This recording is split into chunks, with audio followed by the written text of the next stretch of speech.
Assalamualaikum, Football United ringan amatiran ala gua seperti yang gua informasikan di video sebelumnya, tepat sebelum video ini ya, konten yang membahas tentang pemain Manchester United yang memperkuat timnasnya. Di situ gua mengatakan kalau gua akan membahas ngobrol ringan tentang informasi terbaru dari Fabrizio Romano. Seperti biasa gua ambil dari channel YouTube-nya Fabrizio Romano. Di situ membahas tentang kondisi kontrak dari Diogo Dalot dan juga ada beberapa informasi lainnya. Langsung aja, Diogo Dalot ini kontraknya akan habis musim depan sekitar bulan Juni tahun 2023. Pemain yang tahun ini masih berusia 23 tahun, masih cukup muda ya. Ini bermain sangat baik di musim ini, menjadi elemen utama dari skuad Erik ten Hag. Dan baru-baru ini bersama dengan skuad tim nasional Portugal menghadapi Republik Ceko, tim nasional Portugal menang setelah 0-4. Diogo Dalot bermain sangat cemerlang di pertandingan tersebut, bahkan mencetak 2 gol. Pemain ini di musim sebelumnya ketika pertama kali ke Manchester United ini didatangkan oleh Jose Mourinho dari FC Porto Portugal ketika masih berusia cukup muda, kurang lebih 18 atau 19 tahun, masih sangat muda. Lalu di zamannya Ole Gunnar Solskjaer sempat dalam tanda kutip disekolahkan, dipinjamkan ke AC Milan, Diogo Dalot. Dan musim setelahnya sempat menjadi pemain nomor 2 di posisi bek kanan setelah Aaron Wan-Bissaka, tapi sang pemain ini selalu ingin stay di Manchester United, bahkan selalu ingin berjuang ya untuk bisa merebut posisi utama. Dan akhirnya di era Ralf Rangnick, seingat gua, dia mulai mendapatkan posisi tersebut karena Ralf Rangnick nampak lebih atau kurang cocok ya dengan Aaron Wan-Bissaka, dan momentum itu merupakan momentum bagi seorang Diogo Dalot yang ditampilkan pada saat itu di kanan Diogo Dalot dan di sebelah kiri Alex Telles ya kan, diberi kesempatan oleh Ralf Rangnick. Diogo Dalot ini secara spesifik mampu menunjukkan kemampuan yang baik sehingga lebih sering dipercaya oleh sang pelatih pada saat itu, dan ketika berganti ke Erik ten Hag pun ternyata Erik ten Hag juga mempercayai back kanan Diogo Dalot.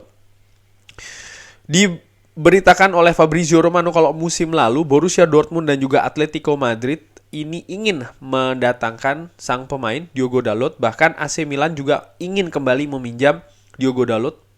Paolo Maldini ya, disebutkan oleh Fabrizio Romano, ini ingin meminjam kembali sang pemain dengan opsi pembelian luar biasa. Jadi 3 klub besar, Borussia Dortmund, Atletico Madrid dan juga AC Milan, ketiganya menginginkan Diogo Dalot. Tapi Manchester United mengatakan tidak, saying no.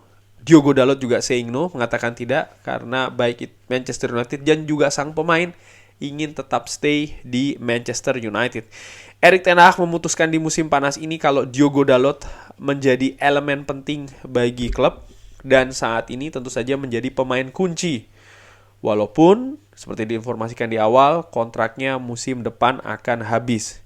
Tapi ada opsi perpanjangan setahun lagi bagi Diogo Dalot. Ini bisa diaktifasi sehingga kontraknya ini selesai tahun 2024. Dan Manchester United ya, menurut Fabrizio Romano juga tidak akan bertingkah bodoh ya.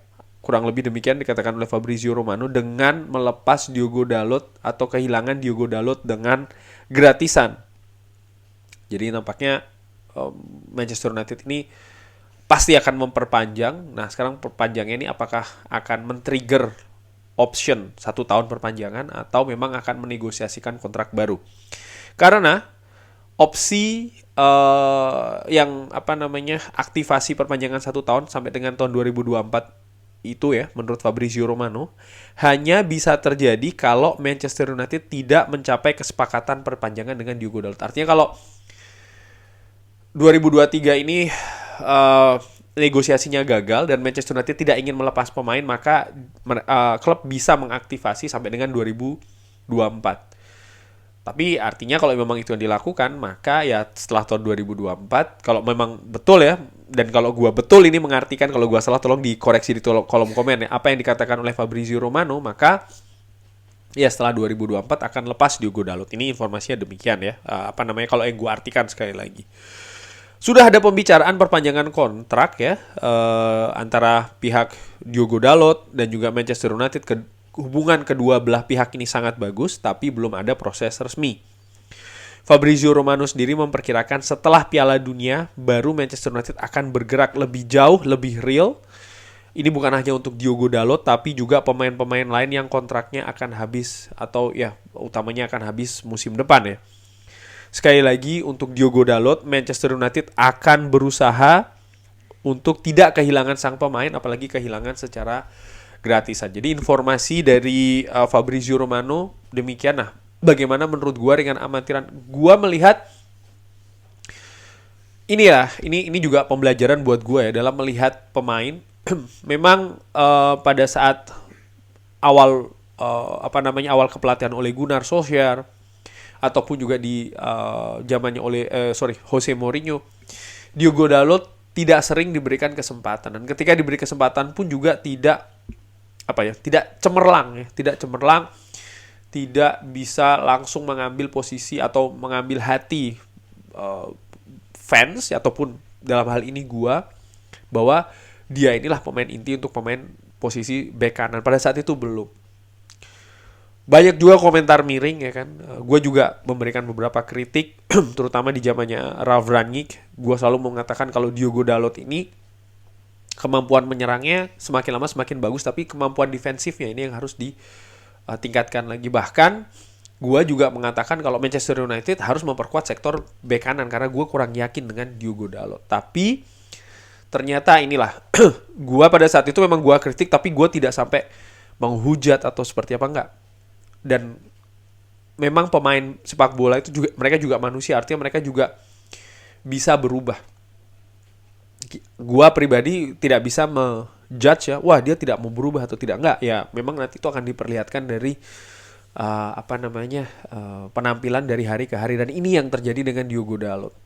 Sampai sejauh ini, musim ini dari pre-season sebenarnya ya, tour pre-season itu memang selalu dijadikan opsi utama oleh Erik ten Hag, dan ternyata memang dia mampu menunjukkan perkembangan bukan hanya dari sisi ofensif tapi juga dari sisi defensif. Di beberapa pertandingan ketika dia harus menghadapi sayap-sayap kiri dari pemain lawan, dia bisa mengatasi dengan cukup baik. Ketika menghadapi Liverpool, ketika menghadapi Arsenal, dia mampu dengan secara umum dengan baik ya mengawal daerahnya. Memang betul masih ada ruang untuk development, untuk improve lagi ya. Tapi apa yang diperlihatkan Diogo Dalot dibandingkan dengan musim-musim sebelumnya, nampak ini semakin lama semakin baik. Baik secara teknis maupun juga secara non-teknis, secara mental, secara psikologis, kepercayaan dirinya terlihat semakin lama semakin naik. Salah satu buktinya adalah ya ketika tampil bersama tim nasional Portugal, tampil bersama pemain-pemain lain ya.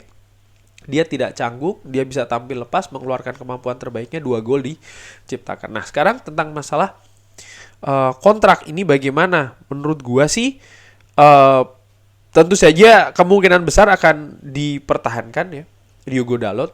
Mungkin nanti permasalahannya adalah tentang negosiasi gaji, karena ketika kontrak itu diperbarui tentu saja bukan hanya diperpanjang begitu, tapi kan ada juga hal-hal yang akan dinegosiasikan, baik itu mungkin terkait dengan gaji ataupun juga bonus, fasilitas-fasilitas lain. Ini juga bisa diskusikan. Ini menurut gue juga merupakan faktor atau hal yang krusial bagi manajemen Manchester United, di mana di musim-musim sebelumnya Manchester United sering sekali overpaid gaji ya kan, dan juga faktor-faktor lain, sehingga pemain ketika awalnya sudah oke, lalu perpanjangan kontrak mendapat kenaikan gaji dan lain-lain yang mungkin terlalu tinggi dari valuasi yang seharusnya, maka akan ada drop di situ. Dan ini mudah-mudahan yang tidak terjadi dengan Diogo Dalot. Gua secara pribadi ingin supaya Diogo Dalot diperpanjang, karena pemain ini tahun ini masih 23 tahun, masih cukup lama. Diperpanjang 5 tahun pun juga masih oke. Tapi yaitu tadi, harus dengan nilai yang wajar. Karena apa? Gua lihat ya dari yang sudah-sudah ini akan sangat berpengaruh kepada penampilan dari sang pemain itu sendiri. Kalau seandainya ya itu tadi ya overpaid, gaji terlalu supaya dia menerima perpanjangan maka akan dikasih gaji yang super tinggi dan lain-lain. Ini tidak menjamin bahwa pemain ketika dapat fasilitas yang jauh lebih tinggi ya, maka dia akan berlaku atau kontribusinya akan semakin baik juga nih tidak gitu. Jadi menurut gue ya ini juga harus diperhatikan oleh manajemen. Ini gue lihat di Transfermarkt saat ini ya, valuasi dari Diogo Dalot ini cukup tinggi loh, 28 juta untuk back kanan berusia 23 tahun. Dan kalau seandainya dia on the track ya, artinya tetap mau kerja keras, tetap mau mengembangkan dirinya, ini bukan tidak mungkin dia akan menjadi salah satu back kanan utama bukan hanya di Manchester United tapi di Liga Inggris bahkan di dunia sih menurut gue dengan amatiran. Dan ajang Piala Dunia nanti ini merupakan salah satu faktor kunci dari Diogo Dalot. Gua secara pribadi tadi walaupun Fabrizio Romano mengatakan Manchester United akan bergerak setelah Piala Dunia, gua justru berharap sebelum Piala Dunia. Karena apa? Bukan tidak mungkin Diogo Dalot akan tampil lebih cemerlang nanti di Piala Dunia. Dan kalau itu terjadi maka negosiasinya akan lebih sulit lagi setelahnya. Pasti nilai yang diminta oleh pihak Diogo Dalot ya, agen dan lain-lainnya pasti akan lebih tinggi. Jadi menurut gua selesaikanlah sebelum Piala Dunia. Ini mengingatkan gue betul dengan kecemerlangan dalam tanda kutip manajemen Manchester United ketika mengambil Chicharito dari klub Meksiko kalau nggak salah Guadalajara kalau nggak salah, gue lupa ya. Jadi itu kan dilakukan sebelum Piala Dunia. Gue lupa Piala Dunia di mana. Kalau nggak salah gue lupa di Afrika Selatan atau di Brazil. Pokoknya gue lupa. Jadi yang jelas sebelum Piala Dunia. Nah di Piala Dunia ternyata Chicharito tampil cemerlang. Sehingga banyak media membahas kalau seandainya Manchester United mengambil setelah Piala Dunia harganya akan jauh lebih mahal. Tapi pada saat itu Manchester United mengambil dengan tepat sebelum Piala Dunia dan ternyata itu ya langkah yang bagus. Dan menurut gue sih mudah-mudahan Diogo Dalot pun juga akan demikian selesai artinya proses perpanjangan ini ya dengan ya rambu-rambu tadi yang gue katakan sebelum Piala Dunia Qatar akhir tahun ini. Kurang lebih demikian pembahasan ngobrol ringan terkait dengan informasi terbaru dari Fabrizio Romano tentang kontrak dari Diogo Dalot. Terima kasih sudah menyaksikan. Bagaimana pendapat Sobat Football United tentang Diogo Dalot? Drop di kolom komen. Terima kasih sudah menyaksikan. Jangan lupa like, sholat, dan juga subscribe. Wassalamualaikum warahmatullahi wabarakatuh.